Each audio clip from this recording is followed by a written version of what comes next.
Good morning, students. How are you? My name is Manglam Agarwal. In the previous class, I have discussed the introduction of EIA report, their objective, their scope, their number of stages included in the EIA. So now we are discussing today about the classification of the EIA report. Okay, it is based upon the purpose and the theme of the development which is going in our day-to-day life. We can define the EIA report as the climatic impact assessment, demographic impact assessment, development impact assessment, ecological impact assessment, economic impact assessment, health impact assessment, risk assessment, and the social impact assessment and the technological assessment. Based upon this, we can also define our EIA on the systematic analysis, that is environmental parameters, geographical region, and the carrying capacity and the sectoral planning. They are categorized based upon the three factors, that is strategic, regional, and the sectoral EIA. What is the strategic EIA? It refers to the systematic analysis of the environmental effects of the development policies or plan or the program or any type of project. That is 4 P's. Okay, these are 4 P's. Strategic, what is strategic EIA? It is also known as SEIA. It refers to the systematic analysis of the environmental effects of the development policy, plan, or any project and other proposed strategic actions.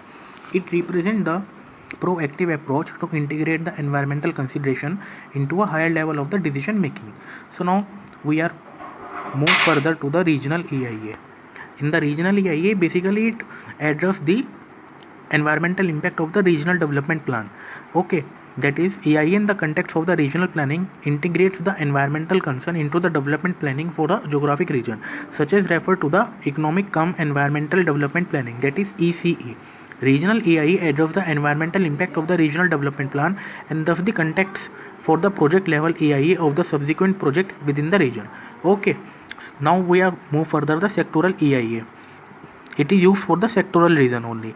Okay, and EIA should take place in the context of the sectoral level planning. One sectoral level development plan have the integrated sectoral environmental concern, the scope of the project level EIA will be quite narrow. Okay, so now there are three important like strategic, regional, sectoral, and one further we classify as the project based level EIA, which is based upon the any project. It refers to the development activity in an isolation and the impact that it exerts on the receiving environment.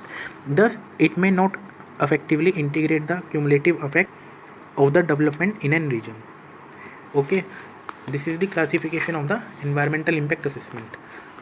You can note down from here.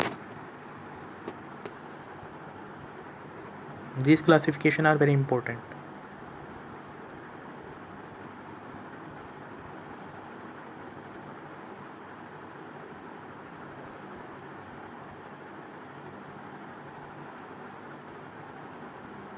Okay.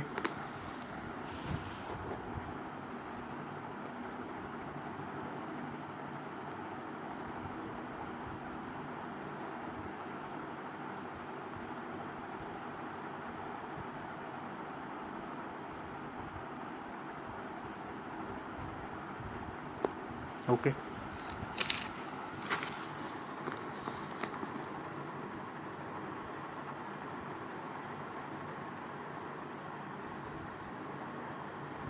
Okay, so guys, in the next class